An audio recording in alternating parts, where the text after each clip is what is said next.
Hi guys, it's me, HD, and welcome tonight to the preview for this weekend's 2021 French Grand Prix from the Paul Ricard circuit in Le Castellet in the south of France. And hopefully you guys, after the, 10-day break between this stream and my last stream, which of course was the race review for Baku, which by the way, after this stream finishes, make sure to check that out in the description down below. If you want to catch up on my thoughts and review of the previous Grand Prix. But here we are this weekend for the French Grand Prix. We're not expecting much of anything to happen this weekend in terms of a properly exciting race. So, I mean, really, it's going to all come down to qualifying this weekend. I'd be very surprised if, say, whatever the starting grid is, I'd be very surprised if the finishing order on Sunday at the end of the Grand Prix was really any different to, again, the order in qualifying.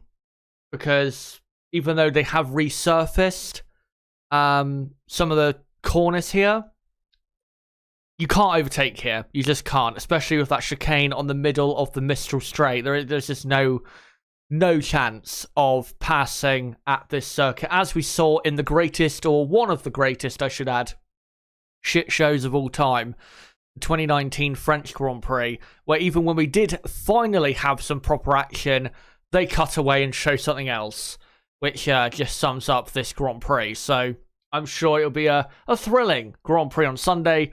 But in all seriousness, definitely looking forward to qualifying, because I do think it'll be pretty close between, say, a few drivers in that top 5, 6, or even 7, because it is, at the moment, especially in qualifying, pretty close for those positions in on the grid at the moment in Formula 1. So it's going to be very interesting to see what happens in qualifying, especially after, as well, the qualifying session we had the last time we came here in 2019, where we had 2 McLarens on the third row.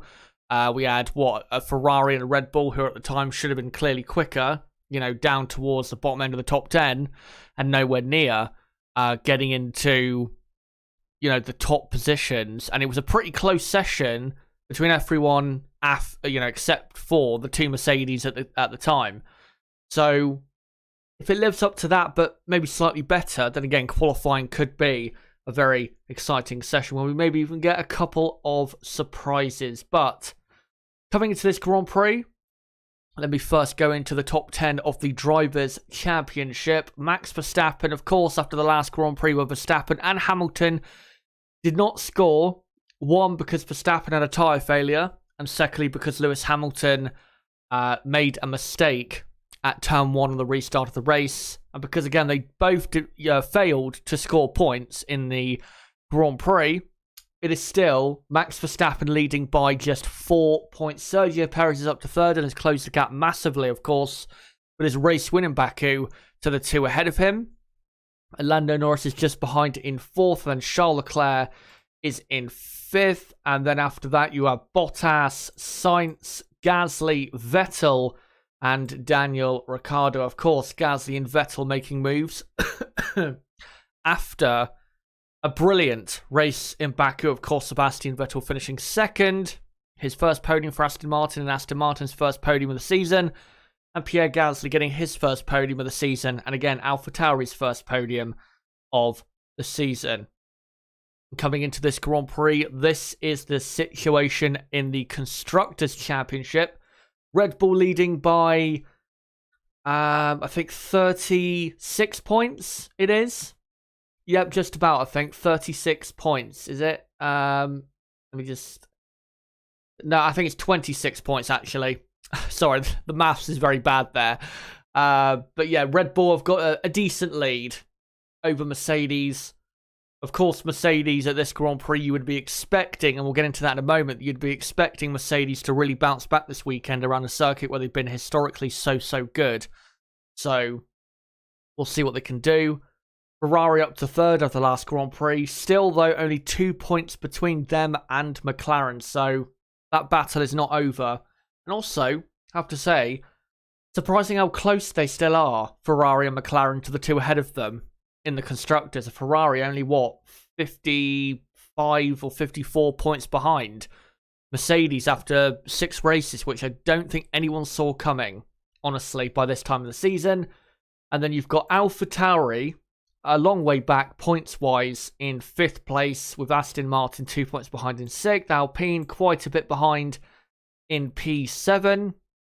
And then Alfa Romeo 8th. Haas up to 9th. Williams 10th. That's the most depressing bit of it all for Williams, is that even though they clearly have a quicker car, and probably, I think, maybe have lapped a Haas car this season in a Grand Prix, and again, have such a dominant car compared to Haas in terms of speed, because Haas finished with Mick Schumacher in, I think, 13th place in Baku. At the minute, Haas are somehow still going to finish above Williams in the Constructors, unless Williams get their act together and get a point, which, given how close things are, I think Williams have got to be getting a point this season from somewhere, when they really should have got 2 or 3 points last season, to be honest. So we'll see what happens there. But let's first get into the battle for victory this weekend, and also the battle for victory in this year's World Championship between Mercedes and Red Bull. And yeah, the last 2 races, both at street circuits, Monaco and Baku, have been very, very poor for Mercedes. They've only scored 7 points in the last 2 races, which for them is diabolical. It really is, to only score that amount of points. And considering Verstappen had, the tyre failure, to then not go and get even the 18 points with Hamilton to capitalise on that and to get back the championship lead. Again, diabolical last couple of races for Mercedes. You would think this weekend they're going to be much better, at least in terms of their performance. I mean, of course, the result, we'll have to see, whether they can actually get it, because they've been, again, in the last 2 races as a team, just been making too many mistakes, really. And I don't think either the 2 drivers have exactly been at their best in the last couple of races. So if things can, say, get back to normal this weekend for Mercedes, and they should have the strongest package on the grid. In the last 2 French Grand Prix, Mercedes have had the clearly best car. They've performed the best team-wise out of anyone. Lewis Hamilton has been unstoppable at the 2 previous races here at Paul Ricard, so I would have to make Lewis Hamilton and Mercedes favourites here.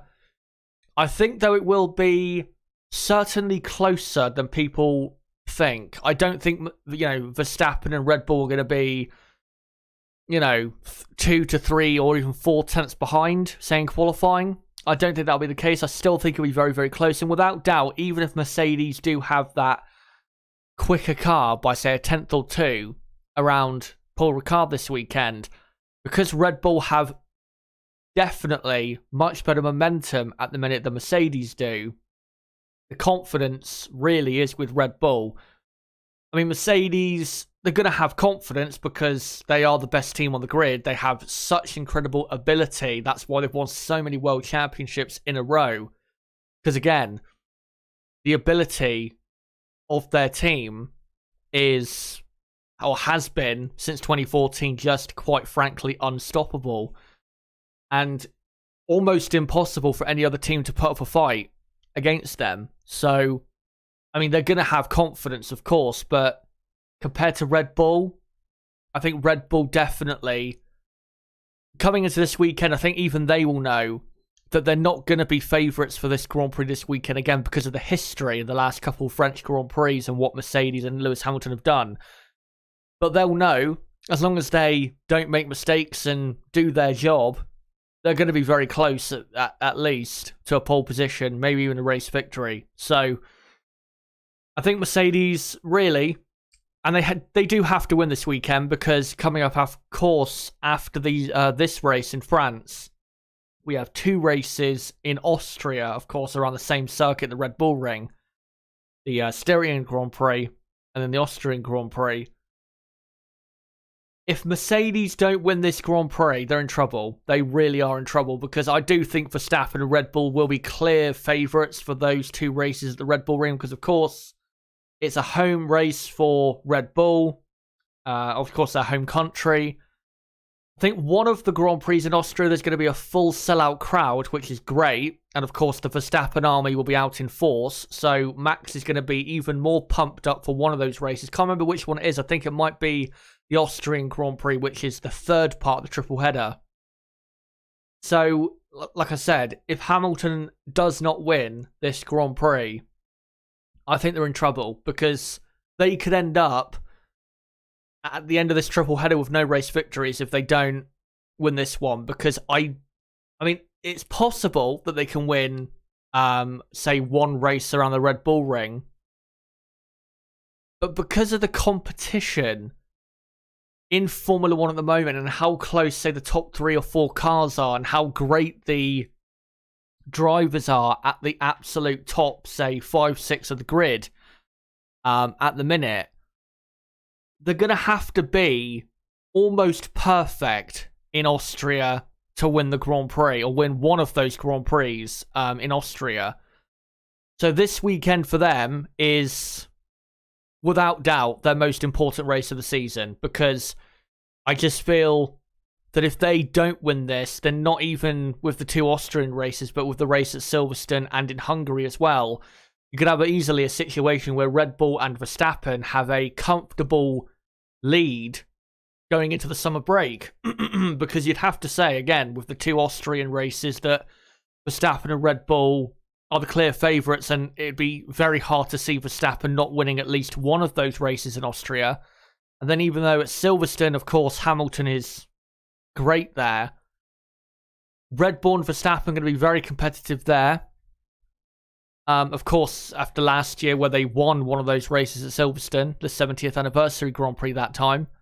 And then Hungary, it'll be very close, I think, between Hamilton and Verstappen. Probably Hamilton will be, in terms of pure speed, edging it over Max Verstappen. But we've got to make sure Mercedes get the win. Got to make sure this weekend, because if they don't, then it's really all the momentum and confidence is without doubt with Red Bull. Just want to get into one thing, though, before we go on to Red Bull. Lewis Hamilton, and Nib let me know of this earlier. I think it was earlier today. Yeah, it was. And it was Lewis Hamilton, I think today, because of course the drivers on a Thursday do media on a Thursday, you know, press conferences, talk to different outlets and all of that. Lewis Hamilton was asked today about his mistake in Baku, and his response was, well, he wouldn't call it a mistake. That's what he said. He said he wouldn't call it a mistake. He would call it an, quote, unforced error. Isn't that the same thing? That's a mistake. What are you on about? Such a stupid comment, honestly. And Toto Wolff was also, with his comments right after the Grand Prix, defending Lewis Hamilton to the hill, which of course, you know, without doubt, Lewis Hamilton, great driver. I think he's the greatest racing driver of all time. And I think definitely when he retires eventually, that'll be confirmed, and I don't think it'll really be up for debate again once he retires from Formula 1. But the whole acting like it didn't happen and it wasn't his fault when it clearly was. He made the mistake. He clicked, what was it, the wrong button on the steering wheel, which activated the brake magic, and then, you know, made the lock made the lockup and went straight on. That is a clear mistake.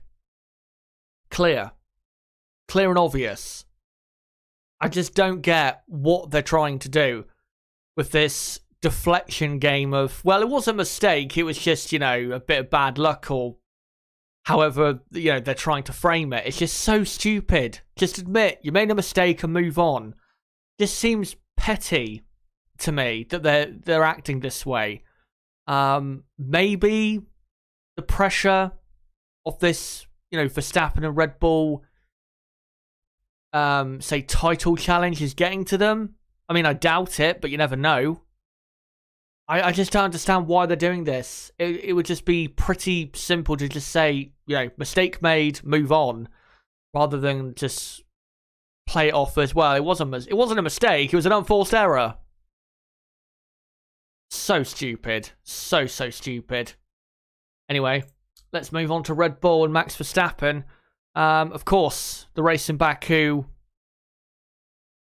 The Red Bull team wasn't disappointing because they won the race.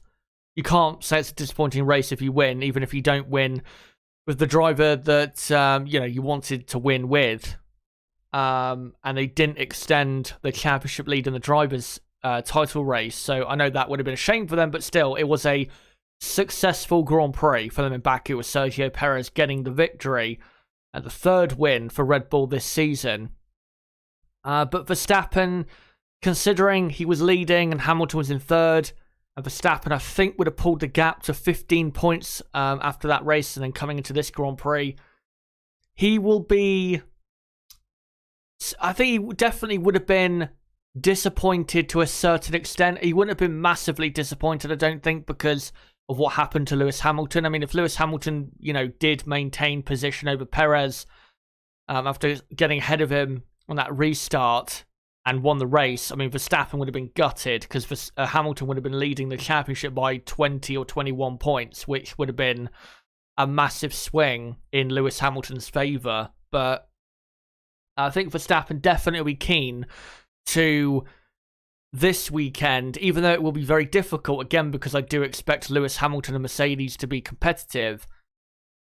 He'll definitely be keen to get the win that he should have got in Baku if it was not caused by the tyre failure. By the way, talking of that tyre failure and the whole, the Lance Stroll tyre failure and the whole controversy over why the tyre failures were caused or what they were caused by, Pirelli have concluded their investigation in the last couple of days and have announced that the tyre failures were not due to debris, which we knew, to be honest, in our hearts that it wasn't due to debris. I mean, I was always holding out until the end to wait to see what the final verdict was, because if it did end up actually being debris, then, that's their findings. But I did have my doubts, put it that way, coming away from the race in Baku. And then, with the findings, they announced that the reason the tyre failure, say for Max Verstappen, occurred was because of the condition the tyre, quote, was being run in, the running condition of the tyres. Basically, what they're saying is that Red Bull were not running the tyres as recommended by Pirelli, maybe in terms of tyre pressures and, that type of area. And then Red Bull responded saying, no, we followed absolutely what Pirelli recommended in the protocols and all of that, which of course they're going to, because they're not going to risk their drivers' lives just to gain an extra 1/10 of a second per lap, because that's ridiculous.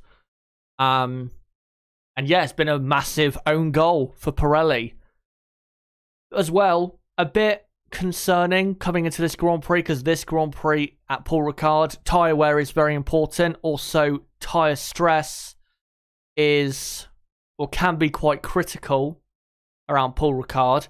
I mean, Lance Stroll, I was actually watching a replay on Sky F1 earlier of the 2018 French Grand Prix, and I actually forgot that Lance Stroll had a tyre failure at the long right-hander after the Mistral straight. I can't remember the exact name of the corner. You guys know what corner I'm on about, but he had a tyre failure due to, I think, tyre wear then. So it is a concern, definitely, for this weekend, because, again, tyres will be critical this weekend.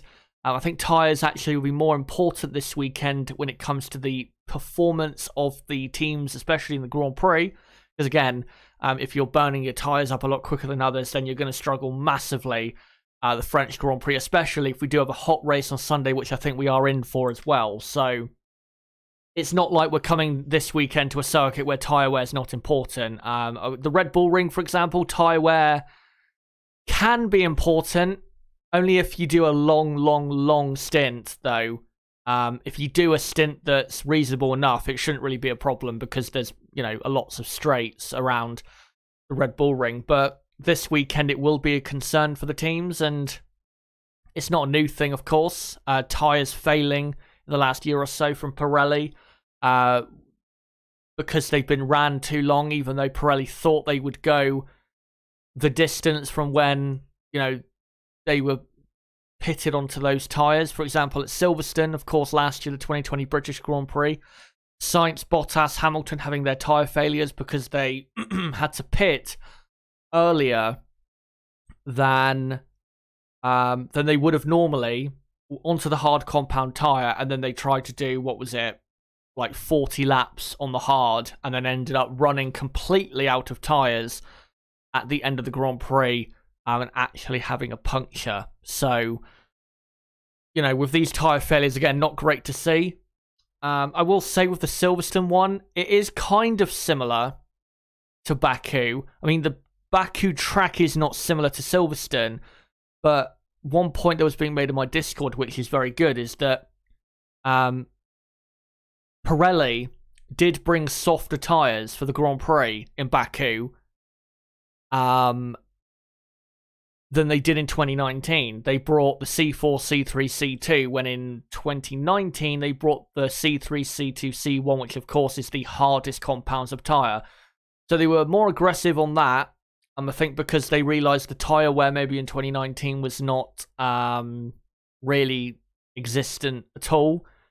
But also, one major factor was it was a lot hotter at the race in Baku this year than it was in 2019, which is purely down to the time of year the 2019 race was held in. I think the 2019 Baku Grand Prix was in the last week of April, and the one this year was in the first week of June. So temperatures were massively different in a negative way for the tyre. And then because of that, that's what caused, I think, the stress and the tyres to fail. With Silverstone, I mean, it wasn't hot, that particular Grand Prix, but because of how much stress the tyre is put through, and because they went a bit longer on their tyres than they were intending to get to the end of the race, it was not inevitable necessarily, because you never know when a tyre failure is going to happen. It's not like the teams, or the drivers, were complaining, saying that it was inevitable they were going to have a tyre blowout, but considering the tyres that the Pirelli tyres of this current time period, it's not a massive surprise that this is happening. Not a massive surprise. I was actually surprised in Baku that the teams pitted as early as they did. I mean, I think, who was it? Maybe Charles Leclerc pitted on lap 8 or lap 9. Or maybe it was Alonso pitted then. Again, very, very early. Very, very early for a pit stop. And, most people then pitted, lap 10, lap 11, and were trying to go to the end, 40 laps on the same compound of tyre, and weren't exactly looking after their tyres. They were still trying to push, to get some overtakes done or whatever. So it wasn't a massive surprise that tyre wear was an issue. As big as it was, and I wouldn't say it was a complete surprise about the tyre failures, because again, they did go very long considering how soft the compound of tyres were. But yeah, like I said, massive own goal for Pirelli, and it will be a concern going forward, because again, this Grand Prix this weekend, if it's hot, which it probably will be on the Sunday, going to be something to look out for. Obviously, when we go to Silverstone in a month's time, if it's as hot as it is now, or has been in the UK in the last few days, if it's like that in a month's time at Silverstone, very high chance of a tyre failure. Very high chance, considering what happened last year, and that the tyres this year are really no different to the tyres of last year, fundamentally, really.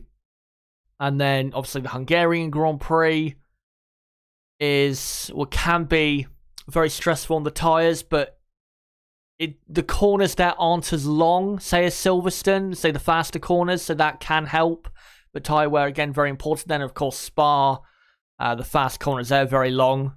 So this will be something to look out for, unfortunately, for the rest of the season, because I don't think you've seen or heard the last of this tyre business with Pirelli and the tyre failures. I think we'll definitely get more of that before the end of the season. Unfortunately, that is the case, and hopefully no one suffers, serious injury or even worse because of that. And Pirelli absolutely need to improve the condition of their tyre because, you know, even though I was surprised the teams pitted so early, they still should have been able to get to the end of the race without having a proper tyre blowout on the highest speed part of the circuit. So, again, very poor on their part. But quickly back to Red Bull and Verstappen. Verstappen and Red Bull, as long as they don't make mistakes and their car is in good shape, they should have Max Verstappen really in the top 3 on the grid for Sunday's Grand Prix, at least.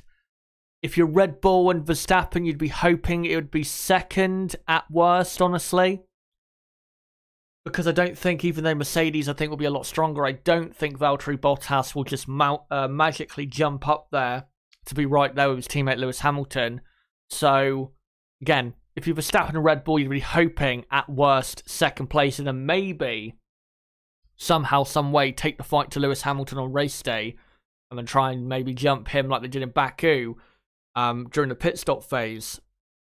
But I think Red Bull definitely, in the race, even if they qualify behind Mercedes, I think it will be a very close race, pace-wise, between Mercedes and Red Bull. But I'd have to say, again, because of the way the Mercedes car is, the way the Red Bull car is, and the way Mercedes have been at the last 2 Grand Prix here at Paul Ricard, I would have to say Mercedes are the favourites for this weekend's Grand Prix. Let's quickly, though, get into Ferrari and McLaren, and I'll come to you guys in the chat. Make sure to keep your comments coming, and as well in the comments section down below. Ferrari, I think, are going to be, yet again, just like they were in Monaco, Baku, even the Spanish Grand Prix. I think they're going to be probably 3rd best team. Wouldn't be surprised, though, with how quick their drivers are. Would not be surprised one bit if they had one of their drivers qualifying in the top 3 on the grid. If you look at, you know, the way the Ferrari car has been this season around tracks like this track we're coming to, where it's a bit more, you need to be more so efficient, let's say, aerodynamically, than having good top-end speed, which I think is what really cost them in the race, certainly in Baku. Again, because of that, the way the track is this weekend, I think Ferrari will be a tad stronger this weekend than they were in Baku. And if you look at the way Charles Leclerc and Carlos Sainz have performed in the last 2 French Grand Prix, they've both been good. Leclerc was on the podium here in 2019, Sainz finished in 6th place, and then in 2018, when Leclerc was in the Sauber, got points finish, great drive, and Sainz, I think, finished in 8th place, even though for the last few laps he had an MGUK problem, I believe. So great drive despite that, and I think he would have actually finished in 6th place without that issue. So they've got 2 drivers who clearly do like this track, a car that should like this track. I don't see why Ferrari won't be strong again. I am hoping, though, that their race performance won't be as, the drop-off, say, in performance won't be as big as it was in Baku, where maybe they weren't as quick as Mercedes and Red Bull, even in qualifying, and Leclerc, just put in a much better lap than the others. And again, I don't think Ferrari maybe did have as quick of a car as Mercedes or Red Bull in qualifying. It was still close, but maybe not right there with them. But the drop-off in Baku was quite immense. I mean, even AlphaTauri had a pretty strong, I think quite clearly stronger car in the race than Ferrari had, and maybe you could argue even McLaren at times and Aston Martin. So Ferrari, again, the drop-off in pace was quite worrying. I do think it had something to do with the very long DRS zone and the long straight in Baku, and Ferrari do still struggle more so in that top-end speed area. So I do think that definitely played a factor there, but I'd be very surprised if Ferrari were poor this weekend. I'd say I think you'll see both Ferraris in the top 5 on the grid this weekend. Say Leclerc 3rd, Sainz 5th, something like that. I wouldn't be surprised at all if that's what they ended up with. And for McLaren, of course, at the last French Grand Prix, 3rd row lockout and were very strong. don't quite think they'll achieve that this weekend. But Lando Norris, of course, at the last Grand Prix here at Paul Ricard was very good. Should have finished, I think, in 7th place, but had a problem with his car. He did qualify in 5th. He was even, I think, 0.003 of a second away from out-qualifying Max Verstappen in qualifying 2 years ago. So clearly, Lando, goes well at this circuit. Daniel Ricciardo, well, doesn't. He had a decent qualifying and race at Paul Ricard in 2019, but it was nothing spectacular. Nothing, say, compared to the other circuits where he normally performs well, nothing really major in comparison to how he performs, say, at Monaco and even, Monza and places like that. So Ricciardo most likely will be similar to what he did in Baku, where if he does get into the top 10, it'll be 9th or 10th, maybe 8th at best. But if he doesn't get into the top 10, then probably 12th or 13th on the grid, which is not necessarily bad here in Paul Ricard, because, again, tyre wear will be very important, and, him starting or having the ability, if he starts us on the top 10, to start on a fresher and possibly more durable tyre for the race might actually set him up better for the Grand Prix, but I don't expect Ricciardo really to massively improve his form this weekend, and I still don't think he will improve his form probably for another, until Silverstone at least. So still got a bit of time, I think, to go until Ricciardo starts really showing a bit more speed from himself. But I think definitely, especially with Lando Norris's great single lap speed he's had in the last 2 or 3 races, I think without doubt Lando Norris is going to be somewhere in that top 6 or 7, probably around 5th, 6th or 7th. I don't think he'll be qualifying on the top 3 or 4, but I could definitely see him on the 3rd row of the grid without doubt. And I think definitely a man to watch this weekend is Lando Norris. But before I go to the rest of the teams, guys, let me know in the live chat and also the comment section down below, for the top 4 teams, what do you think, or how do you think rather, they are going to perform this weekend? Let me know in the live chat and comment section down below, and I'll make sure to read out your live comments in just a moment. And as well, let me know what you think about the whole Pirelli controversy with the tyres. Give me your thoughts on that as well. And as well, don't forget to subscribe for more content like this, as I will be live throughout the weekend with watch-alongs for Practice 3, qualifying, and the race on Sunday. Make sure, by the way, to stick around. Very important that you do stick around to the end of the stream, which will be in probably about half an hour's time, I'd imagine. Again, very important you stick around, because there are some changes to the race weekend schedule in terms of timings, not necessarily content.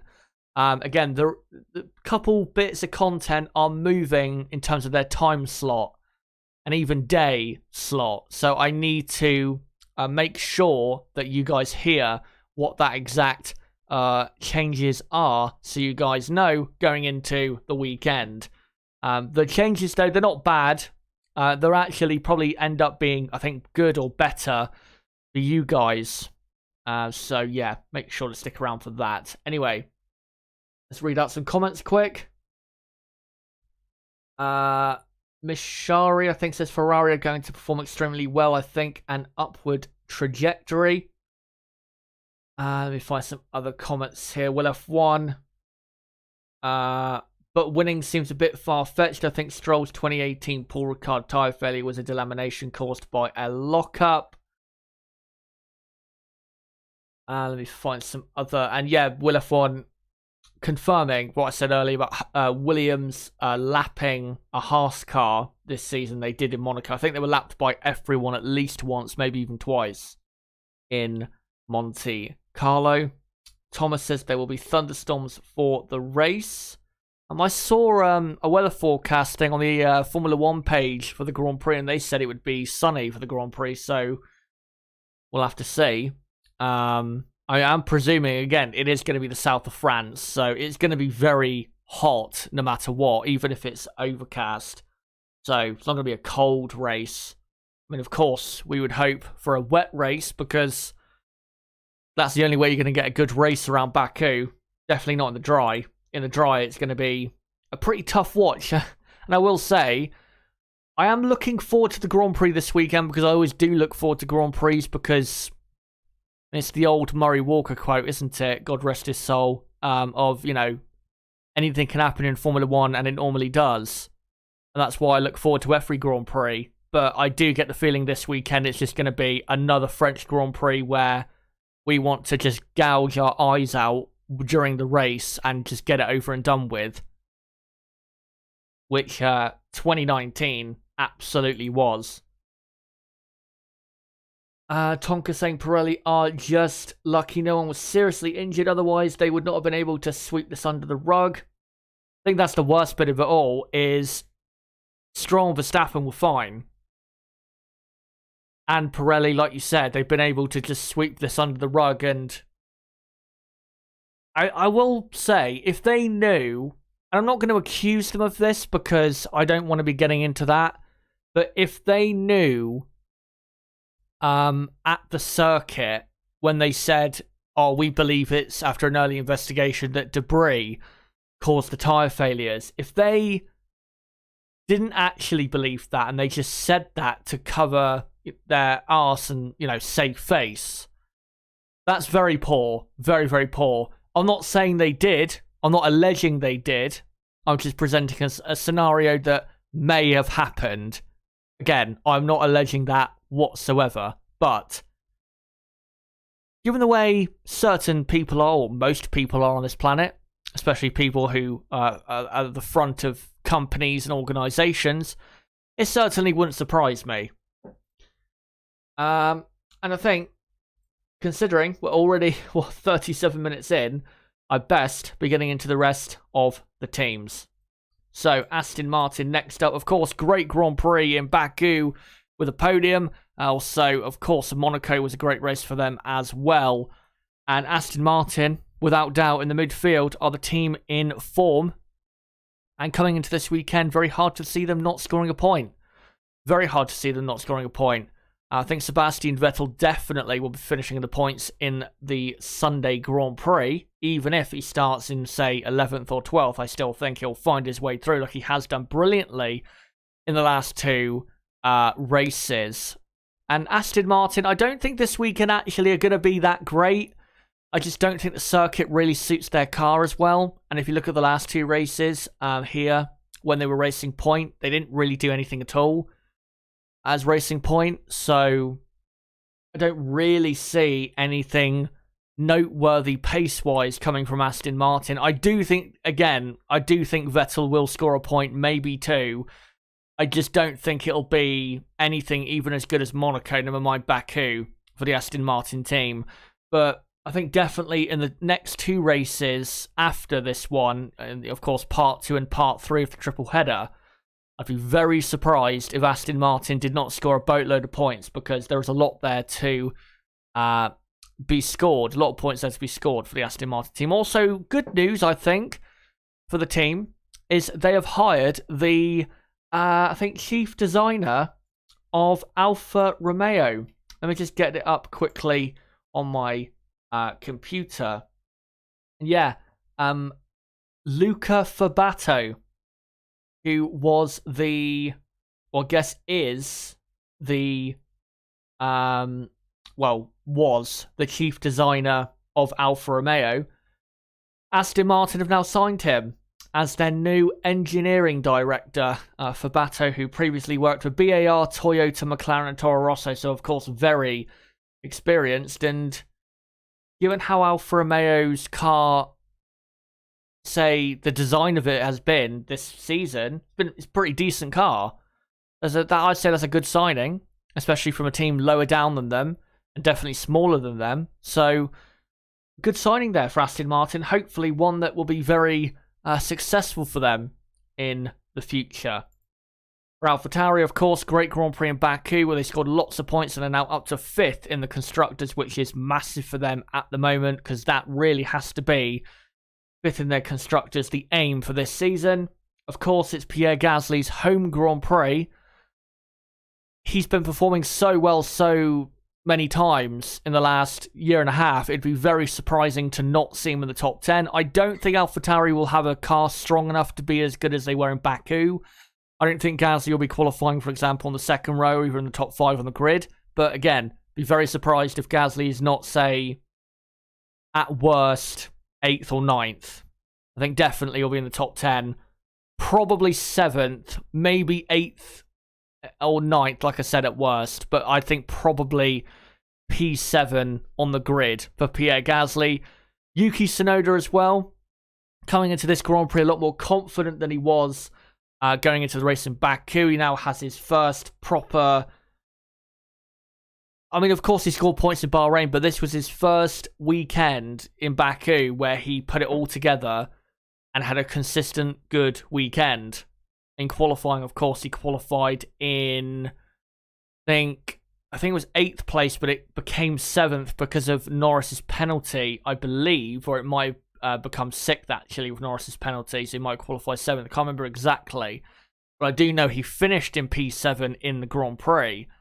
And again, because it was a consistent race weekend put together for him, and he was really very quick and all around good the whole weekend, it should be for him a massive confidence boost going into this Grand Prix. And I'm pretty sure that he's got experience around Paul Ricard. I'm pretty sure he does, because it's very rare that a junior driver coming into the sport has not done any running around Paul Ricard. So he should be fine this weekend. I mean, even if he hasn't, Paul Ricard's not that hard to learn. It's not exactly a tough racetrack. I mean, there is elevation changes, turn 1 and turn 2.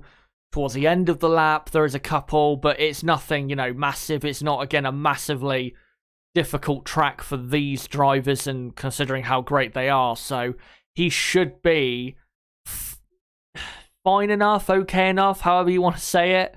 Probably won't be qualifying in the top 10 though, but he'll definitely be featuring in the fight for points without doubt. And then for the Alpine team, of course, home team, and this man on screen, home driver, they'll be hoping to do well in front of, I'm sure, what will be very expectant French crowd. I don't think there's many people going to be there, or as many as it would be. But definitely for their sponsors as well, they'll want to put in a good performance for them. And they should do, because this circuit probably will suit them a lot more than Baku, where they still came away with a very good result. Fernando Alonso scoring 8 points in 6th place. Again, great result for them there. So, yeah, I think you would expect Alpine to be, say, the 5th best team. Say between 8th and 12th on the grid. I don't see them being any higher than that. I'd be very surprised if they could get any higher than that. If they could accomplish something similar to, say, the Portuguese Grand Prix or the Spanish Grand Prix in terms of what they did in qualifying there, then that would have to be a great weekend for them at the home Grand Prix. Also, just to let you guys know that Esteban Ocon has signed with Alpine, I think, for another 3 years. So Alpine committing to Esteban Ocon, which I think is the right decision, because Ocon has been performing well. He has been performing not massively better than Fernando Alonso. I don't think he's absolutely destroyed him or anything, but he has been better than Fernando. Without Ocon, I think Alpine would be quite a bit behind already AlphaTauri and Aston Martin, and wouldn't really be that close in that battle for 5th in the Constructors. So, very good has Esteban Ocon, and he will probably continue on that vein of form for the rest of the season. Of course, there's always going to be rumours of Pierre Gasly joining, because, French team. Pierre Gasly is the best driver from France at the minute, without doubt. Pierre Gasly, of course, already won a race. First French winner since Olivier Panis. Probably is going to win some more races in his career, Pierre Gasly.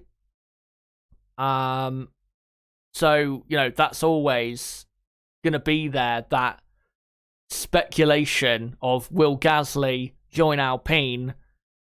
But as long as Ocon is there, then I don't see, say, in the next 2 years, I don't see Gasly coming to the team. I do think Fernando Alonso will improve. He has actually improved from what we saw in Baku. Hopefully that continues itself this weekend and in the next 2 races at the Red Bull Ring.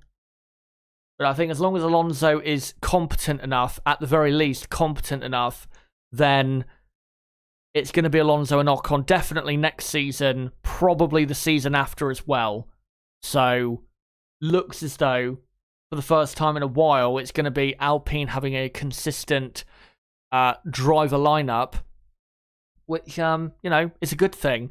Maybe Alonso and Ocon, they're probably not in the top 5 best, say, driver lineups on the grid. But, if you look at what they've done this season, they've been pretty consistent. They've not really put a massive foot wrong, really, at all this season. So can't really say it's been a bad driver lineup or that anyone needs to get sacked or anything. So, yeah, I think a good decision there by Alpine on the driver's side. And we'll finally get into the final few teams. Alfa Romeo should be stronger this weekend over a single lap, certainly, than they were in Baku, because I think this circuit suits them better.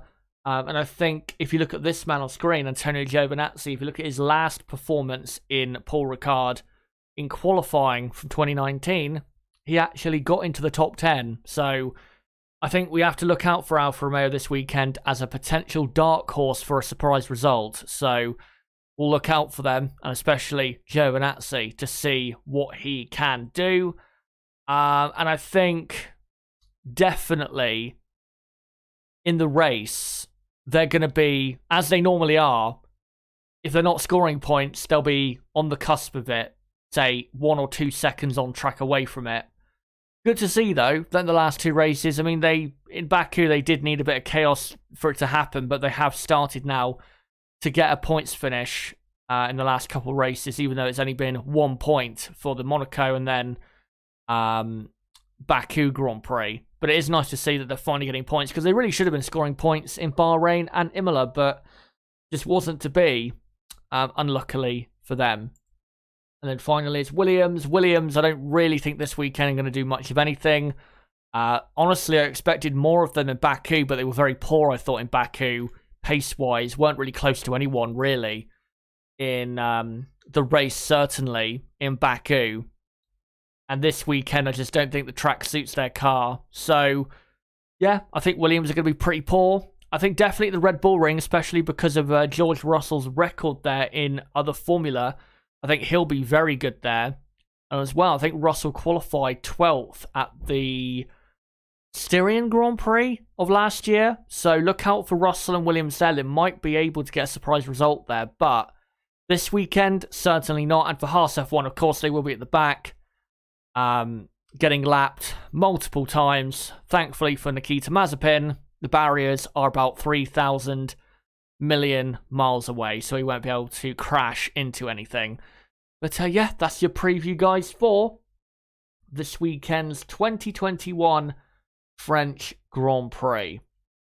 And I think we'll basically come to the end there, because I've been rambling long enough here. I just want to, though, quickly, before I go, again, get into the schedule changes for this weekend, and not just this weekend, but going forward. So,